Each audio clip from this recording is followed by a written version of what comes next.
அரை ஆயுட்காலம். வரையறை. ஆரம்பம்.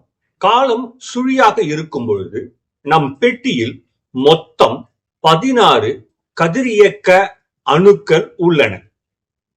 இதை நாம் 100% என்று எடுத்துக்கொள்ளலாம். முதல் அரை ஆயுட்காலம் முடியும் பொழுது பெட்டியில் நமக்கு 50% கதிரியக்க அணுக்கள் மட்டுமே இருக்கும். மீதமுள்ள 50% கதிரியக்க அணுக்கள் கதிரியக்கத்துக்கு உட்பட்டு மற்ற அணுக்களாக மாற்றப்பட்டிருக்கும். எனவே காலம் முதல் அரை ஆயுட்காலம் என்று எடுத்துக்கொண்டால் அதில் 50% கதிரியக்க அணுக்கள் மட்டுமே எஞ்சியுள்ளன.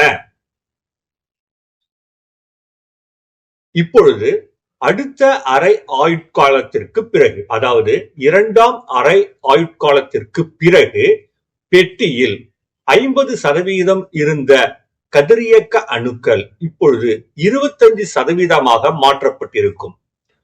8ஆக இருந்தது 6ஆக இருக்கும். 6 அணுக்கள் மட்டுமே இப்பொழுது கதிரியக்க தன்மையுடன் இருக்கும்.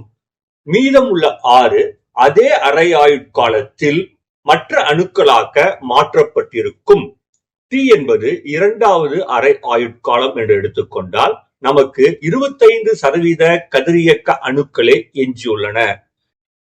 முதல் அரை ஆயுட்காலம் 1 மணி நேரம் என்று எடுத்துக்கொண்டால் அந்த முதல் அரை ஆயுட்காலத்தில் 16 அணுக்கள் 8 அணுக்களாக மாற்றப்பட்டிருக்கும்.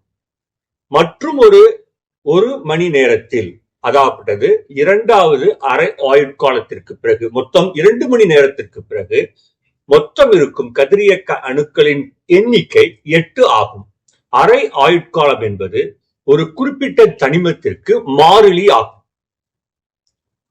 இப்பொழுது மற்றொரு அரை ஆயுட்காலத்திற்கு பிறகு, அதாகப்பட்டது 3வது அரை ஆயுட்காலத்திற்கு பிறகு பெட்டியில் நமக்கு 4 கதிரியக்க அணுக்களில் 2 கதிரியக்க அணுக்கள் கதிரியக்கத்துக்கு உட்பட்டு மற்ற அணுக்களாக மாற்றப்பட்டிருக்கும்.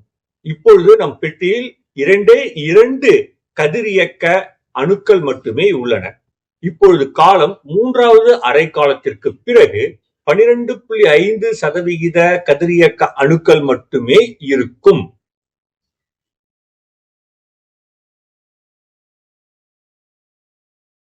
அரை ஆயுட்காலம் T½ என்பது மொத்த அணுக்கள் அதன் எண்ணிக்கையில் பாதியாக ஆவதற்கான நேரம்.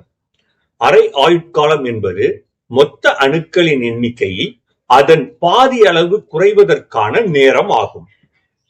அரை ஆயுட்காலம் என்பது சிதையாத அணுக்கருக்களின் எண்ணிக்கை அதன் தொடக்க எண்ணிக்கையில் பாதியாக குறைவதற்கு தேவைப்படும் காலமாகும். அரை ஆயுட்காலம் என்பது சிதையாத அணுக்கருக்களின் எண்ணிக்கை அதன் தொடக்க எண்ணிக்கையில் பாதியாக குறைவதற்கு தேவைப்படும் காலமாகும். ஒவ்வொரு கதிரியக்க தனிமத்திற்கும் அதற்கே உரிய அரை ஆயுட்காலம் உண்டு. ஒவ்வொரு கதிரியக்க தனிமத்திற்கும் அதற்கே உரிய அரை ஆயுட்காலம் உண்டு. அரை ஆயுள் மிக அதிகமாகவோ அல்லது மிக குறைவாகவோ இருக்கலாம். அரை ஆயுள் காலம் மிக அதிகமாகவோ அல்லது மிக குறைவாகவோ இருக்கலாம். அரை ஆயுட்காலம் அந்த தனிமத்தின் இயற்கை தன்மையை பொறுத்தது. நீண்ட அரை ஆயுள் காலம் என்பது 10⁻14 ஆண்டுகள் மட்டும் எட்டி இருக்கும். மிக குறுகிய அரை காலம் என்பது 10⁻−14 செகண்ட் வரை குறுகி இருக்கும். அரை ஆயுளுக்கும் சிதைவு மாறிலிக்கும் இடையிலான தொடர்பு. இப்பொழுது காலம் அரை ஆயுட்காலத்திற்கு பிறகு என்று எடுத்துக்கொண்டால் அதில் உள்ள கதிரியக்க அணுக்களின் எண்ணிக்கை ஆரம்ப எண்ணிக்கையில் பாதியாக இருக்கும். சமன்பாடுபடி n = n0/2. சிதைவு விதியிலிருந்து இது நாம் முன்பே படித்திருக்கிறோம். n = n0 e⁻λT.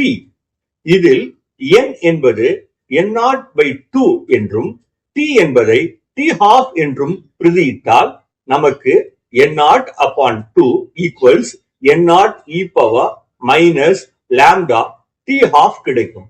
இப்பொழுது நாம் n0 இரண்டையும்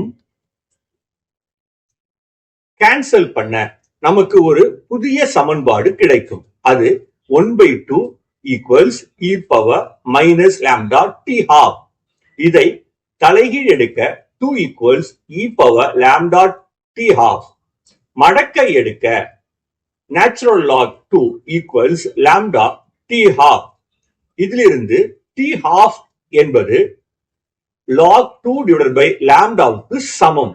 log 2 என்பதன் மதிப்பு 0.6931 ஆகும். எனவே நாம் ஞாபகத்தில் வைத்துக் கொள்ள வேண்டிய முக்கிய சமன்பாடு அரை ஆயுட்காலம் t half equals 0.6931 divided by lambda சிதைவு மாறிலி. சிதைவு மாறிலி அதிகமாக இருந்தால் நமக்கு அரை ஆயுட்காலம் குறைவாக இருக்கும். அரை ஆயுட்காலமும் சிதைவு மாறிலியும் எதிர்தகவில் இருக்கிறது. குறுகிய அரை ஆயுட்காலம் என்றால் அதிகமான சிதைவு மாறிலி இருக்கும். குறுகிய அரை ஆயுட்காலம், அதிக சிதைவு மாறிலி, இது மிகவும் ஆபத்தானது. என் அரை ஆயுட்காலத்துக்கு பிறகு முக்கியமான விளைவுகள். மீதமுள்ள அணுக்கருக்களுக்கான தொடர்பு n equals n0 1/2 to the power n. இங்கு n என்பது அரை ஆயுட்காலங்களின் எண்ணிக்கை. n equals n0 1/2 upon n. இப்பொழுது மீதமுள்ள செயல்பாடு r equals r0 1/2 to the power of n. இதுவும் ஒரு முக்கியமான சமன்பாடு ஆகும். முக்கியமான கருத்து, அரை ஆயுட்காலம் t half equals 0.6931 divided by lambda. r equals lambda n. இப்பொழுது அரை ஆயுட்காலம் அதிகம் என்றால் சிதைவு மாறிலி குறைவு. சிதைவு மாறிலி குறைவு என்றால் செயல்பாடும் குறைவு. அதிகமான அரை ஆயுட்காலம், செயல்பாடு குறைவு. எனவே அது அதிக பாதிப்பை ஏற்படுத்தாது. இதுவே குறுகிய அரை ஆயுட்காலம் என்றால் அதிகமான சிதைவு மாறிலி. அதிகமான சிதைவு மாறிலி என்றால் அதிகமான செயல்பாடு, மிக ஆபத்தானது. குறுகிய அரை ஆயுள் என்பது பாதுகாப்பானது என்று பொருள் அல்ல. குறுகிய அரை ஆயுள் என்பது அதிக செயல்பாடுகளை கொண்டது, அதிக ஆபத்தானது. நீண்ட அரை ஆயுட்காலம் என்பது குறைந்த செயல்பாடுகளை கொண்டது, குறைவான ஆபத்தை கொண்டது.